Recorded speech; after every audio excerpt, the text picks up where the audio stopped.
Okay, confession time. I know that there are some oral techniques to pleasure a woman and get her off look amazing. They sound sexy and are basically porn staples. But honestly, there are some that I've never really fully enjoyed. And for years, I thought something was wrong with me. Then I read this.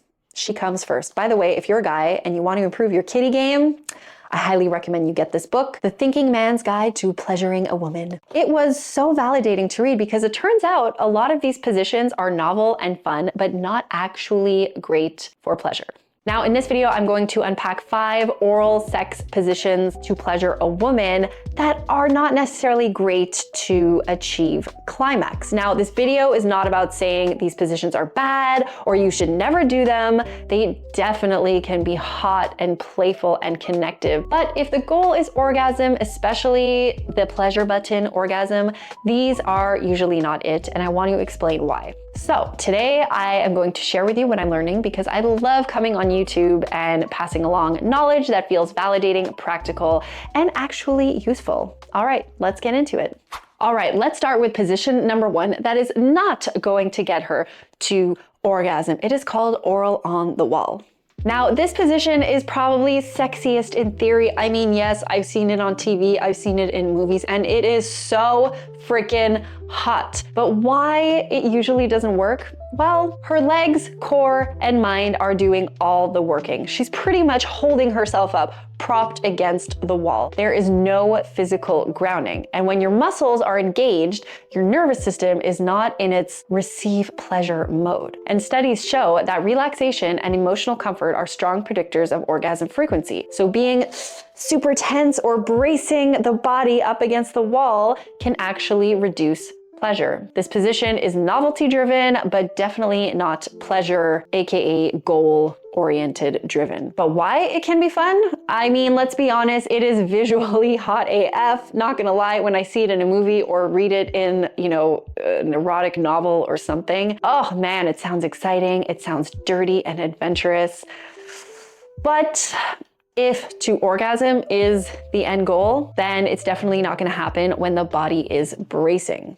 All right, position number 2 that is generally not always going to succeed in giving her an orgasm is a classic. It is the 69. Everyone loves the 69. Well, actually, that's not true. I feel like you either love it or you hate it. But I can tell you for certain that my Patreon members all love it. I actually ran a poll with them and asked their advice about these positions and if they have been successful at making a woman finish. I will share those results later on in this video, so make sure you stay tuned. But if you are interested in participating in my polls on my Patreon, then I highly recommend that you click on the link below this video so you can access them. I usually ask all of my members, my free members, my paid members, because I love picking your brain about all of this stuff. So 69, the multitasking classic. It's pretty obvious why this doesn't always work. Your attention is completely divided. You are giving pleasure at the same time as receiving pleasure. You have performance pressure. It's harder to fully relax into sensation. I mean, one of the biggest themes in this book, She Comes First, is that orgasm often requires focus and surrender.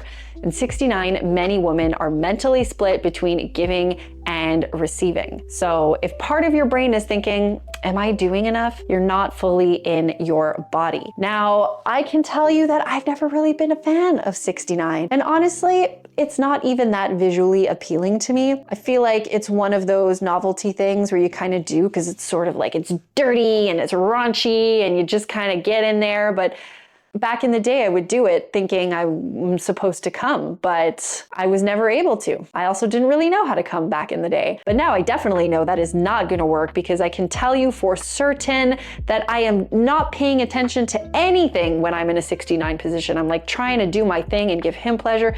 He's trying to do his thing with me. And what ends up happening is I do get into this performance mindset where I sort of stop stimulating him and try to focus on what he's doing, and then I'm moaning and I'm like, oh yeah, but then it's like, I don't know, it's just, I can't explain it. It's not something I particularly enjoy. If we're in the moment and he's like, oh, like come lie down on me, let's 69, I'm like, okay, sure. But anyways, it's definitely not a goal-oriented position. Okay, I would say there's not even much arousal there for me.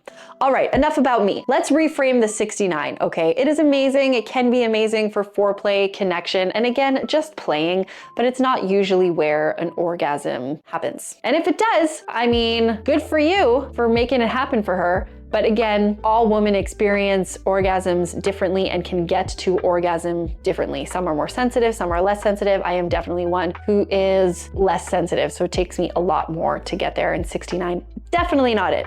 Okay, moving on to position number 3, which is again a very visually sexy, hot position, which is sitting on the face. Now, I know people love this one because it's just hot. It's hot. It looks hot. It's great. You know, the woman's on top. She's like in control. You know, it's a little bit of a domination thing going on, and he's got like full pressure of her on his face and he can like really get in there. But I will say it doesn't always work if the goal is to come, because it's hard to control the pressure and the rhythm. And many women subconsciously hold back. Now, I can attest to this because I definitely hold back when I'm sitting on his face because I don't want to smother him. I'm legit scared that he will stop breathing. Even if I check in with him, are you okay? Like, I'm worried about him just passing out while I'm on top of him. What if I get like too into it and I'm too aroused and then I'm not paying attention anymore, and then all of a sudden there's nothing happening and I look down and he's just stopped breathing? And also, you can have neck or jaw strain for the person underneath. So when it comes to the pleasure button, that's what I will call it to monitor my language on YouTube, which by the way, I always find it funny on YouTube. Some people make fun of me for not being able to say certain words like, oh, you don't seem very comfortable talking about sex because you say down there or things like that. But FYI, the reason why I might censor some words, friends, is because I'm trying to watch my language on a platform that censors. So trying to keep it educational. All right, the pleasure button responds best to consistent, predictable stimulation. So when you're sitting on someone, the hovering, the shifting the weight, or worrying about crushing someone's face pulls attention away from the sensation. So a lot of women don't fully let go here, even if they want to. And pleasure works better when she can completely relax. I did get a comment on my Patreon that said, sitting on my face, yes. The 69 position itself, not a fan. I prefer to have her sit on my face so I can look up and see her face, her eyes, her breasts, so it's hot. It's all about her pleasure in my view. So yes, I understand that it's effing hot from your point of view to see her in that way and to see her pleasure, as you mentioned. But sometimes this position could potentially be more about your pleasure than actually her pleasure and bringing her to orgasm, if that's the goal.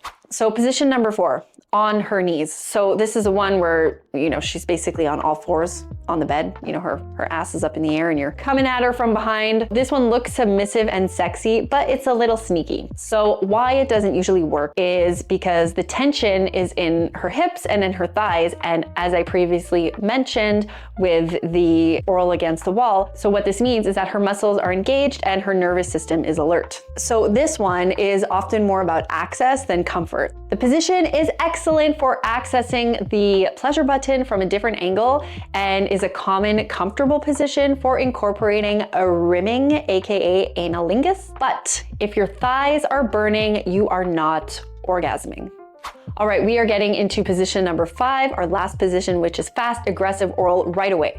Now, this one isn't about position, it's about approach. Why it usually doesn't work is the pleasure button needs a little bit of a warm up, and overstimulation too early can numb sensation and actually even hurt her. So if you hear her saying things like, ooh, that actually hurts, it's because she is not aroused enough beforehand. The pleasure button is extremely sensitive with over 8,000 nerve endings. So if you get right in there right away, it can be overstimulating. So you want to make sure that you are moving in slowly. Arousal builds in layers. So one of the biggest takeaways from She Comes First is that arousal is a process and not just a button you can press. There is a slow, gradual buildup that allows for blood flow, sensitivity, and anticipation to increase. So where does this leave us? When we think of these 5 positions, most of them require muscle engagement. They split your attention. They prioritize novelty or visuals. They pull her out of her body. And when we look at how orgasms actually happen for women, they thrive on comfort, consistency, safety, focus, predictability. And this is why lying flat, supported, relaxed, even if it looks boring, is often far more effective. Now, I decided to go on my Patreon and ask them about these positions, if they've tried them, if they've been successful at making a woman orgasm, or if they just do them for fun and then they stick to, traditional lying on the back, relaxed type of positions. And I was quite surprised to see when I look at the poll, 60% of them said that they love these positions and they have been successful at making women orgasm, which honestly I was quite surprised at. To be honest, maybe they are right, but also I questioned whether or not they think that they made the woman orgasm and if the women were faking it or not, because Lord knows back in my day, I faked a few in many of these positions. Then 30% of them said that they usually only do these positions for fun and novelty without the goal of making her come, and that they tend to enjoy the more traditional positions of making her orgasm, which is relaxed and on her back. Now, some of them had some very interesting things to say, such as adding it to the middle of a sex session is where it's the most fun. 69 is fun, but usually too distracting for orgasm. It can be hard to maintain concentration on the wonderful task at hand.